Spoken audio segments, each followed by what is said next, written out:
Praise the Lord. இந்த நல்ல அதிகாலை நேரத்துக்காக ஆண்டவருக்கு நன்றி சொல்லுகிறேன். கர்த்தருடைய கிருபை எந்நாளும் உள்ளது.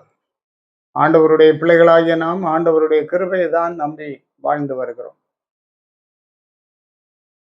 நம்முடைய சிந்தனைக்காக தெரிந்து கொண்ட வேத பகுதி ரோமருக்கு எழுதப்பட்டதான நிருபம் 16வது அதிகாரம் 20வது வசனம். சமாதானத்தின் தேவன் சீக்கிரமாய் சாத்தானை உங்கள் கால்களின் கீழே நசுக்கி போடுவார். நம்முடைய கர்த்தராகிய இயேசு கிறிஸ்துவினுடைய கிருபை உங்களுடனே கூட இருப்பதாக. ஆமென். சமாதானத்தின் தேவன் சீக்கிரமாய் சாத்தானை உங்கள் கால்களின் கீழே நசுக்கி போடுவார். நம்முடைய ஆண்டவருக்கு ஒரு பெயர் சமாதானத்தின் தேவன். அவர் சமாதானம் கொடுக்கிற கர்த்தர். என்னுடைய சமாதானத்தை உங்களுக்கு வைத்து போகிறேன் என்று சொல்லி போனவர். அவர் மீண்டும் வருவார். சீஷர்கள் பூட்டி இருந்த அறை வீட்டுக்குள்ளே யூதர்களுக்கு பயந்திருந்த போது இயேசு உயிர்த்தெழுந்த கிறிஸ்து தாமே உள்ளே வந்து உங்களுக்கு சமாதானம் என்று சொன்னார். சமாதானம் மனுஷனுக்கு மிக மிக முக்கியமானது என்று பார்க்க.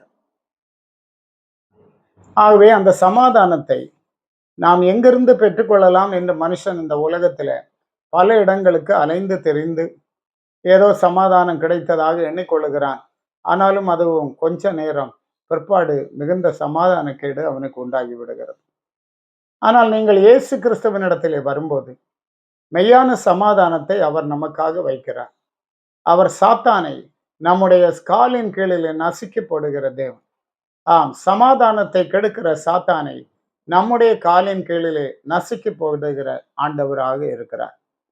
பாருங்கள், யோபின் புத்தகம் 14ஆம் அதிகாரம் 30வது வசனம் இவ்விதமாய் சொல்லுகிறது. ஒரு ஜனத்துக்கானாலும் ஒரு மனுஷனுக்கானாலும் அவர் சமாதானத்தை அருளினால் யார் கலங்க பண்ணுவான்?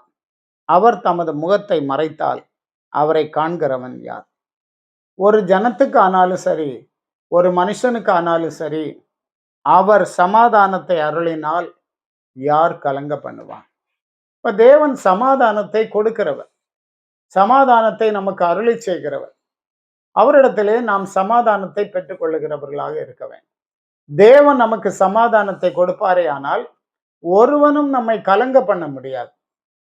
எந்த விதத்திலும் கலங்க பண்ண முடியாது. அது நம்முடைய ஒர்க் பிளேஸா இருந்தாலும் சரி, நம்முடைய வீடாக இருந்தாலும் சரி, நாம் படிக்கிற கல்லூரியாக இருந்தாலும் சரி, யாரும் நம்மை கலங்க பண்ண முடியாது. காரணம், கர்த்தர் நமக்கு சமாதானத்தை கொடுத்திருக்கிறார். ஆகவே கர்த்தரிடத்துல நாம் அதை பெற்றுக்கொள்ள வேண்டும். 1 சாமுவேல் 1 அதிகாரம் 17வது வசனத்துல ஏலி சொல்லுகிறான், சமாதானத்தோட போ, நீ இஸ்ரவேலின் தேவனிடத்தில் கேட்ட உன் விண்ணப்பத்தின்படி அவர் உனக்கு கட்டளையிடுவாராக என்றான். அன்னாள் குழந்தை இல்லாதவள். அவள் தன்னுடைய சக்களத்தினாலே பயங்கரமாக நிந்திக்கப்பட்டு பரிகசிக்கப்பட்டாள். கொடிய வேதனை அடைந்தாள். அவள் தேவனுடைய ஆலயத்திலே வந்து முழங்கால் ஊன்றி கண்ணீரோடு ஜெபித்தாள். மணிக்கணக்காக ஜெபித்தாள். அவளுடைய உதடு மாத்திரம் அசைந்தது. ஏலி அந்த ஆலயத்தின் ஆசாரியன் பார்த்து கொண்டே இருந்தான். என்ன இவள் உதடு மாத்திரம் அசைகிறதே, என்ன விண்ணப்பம் பண்ணுகிறாள் என்று எண்ணினான். இன்னும் அவனுக்கு ஒரு சந்தேகம், ஒருவேளை இவள் மது போதையினால் நிறைந்திருப்பாளோ என்று. ஜெபம் முடிந்த பின்பு அவளிடத்திலே கேட்கிறான். ஆனால் அவள் சொல்லுகிறாள், அப்படி அல்ல என் ஆண்டவனே, நான் மனக்கிலேசம் உள்ள ஸ்திரீ, நான் தேவ சமூகத்திலே விண்ணப்பம் பண்ண வந்தேன் என்கிறான். அப்போதான் ஏலி சொல்லுகிறான், நீ சமாதானத்தோட போ, நீ இஸ்ரவேலின் தேவனிடத்திலே கேட்ட உன் விண்ணப்பத்தின்படி அவர் உனக்கு கட்டளையிடுவாராக என்றான். அப்படியே அவனுடைய வார்த்தையின்படி ஆண்டவர் அவளுக்கு சாமுவேலை கொடுத்தார் என்று பார்க்க. எவ்வளவு அற்புதமான காரியம்! தேவன் தான் சமாதானத்த காரணராக இருக்கிறார் என்று பார்க்கிறோம். இந்த நாட்கள்ல நம்முடைய வாழ்க்கையிலும் கூட மெய்யான சமாதானத்தை கர்த்தரிடத்திலே நாம் பெற்றுக்கொள்ள வேண்டும். நம்முடைய முற்பிதாவாகிய யாக்கோபு ஆதியாகமம் 28ஆம் அதிகாரம் 21ஆம் வசனத்திலே சொல்லுகிறார், என்னை என் தகப்பன் வீட்டுக்கு சமாதானத்தோட திரும்பி வர பண்ணுவாரானால் கர்த்தர் எனக்கு தேவனாயிருப்பார். சகோதரன் கொலை செய்து விடுவான் என்று யாக்கோபு ஓடுகிறார். ஆனாலும் என்னை என் தகப்பன் வீட்டுக்கு திரும்பி வர பண்ணினால் கர்த்தர் என் தேவனாய் இருப்பார் என்று அப்படியே அவன் திரும்பி வர கர்த்தர் உதவி செய்தார். இந்த காலை வேளையில் அன்பான தேவ பிள்ளைகளே, நீங்கள் தேவனை நோக்கி ஜெபித்து அவரிடத்திலிருந்து சமாதானத்தை பெற்று கொள்வீர்களே, ஆனால் உங்களை கலங்க பண்ணுவதற்கு ஒருவனாலும் கூடாது.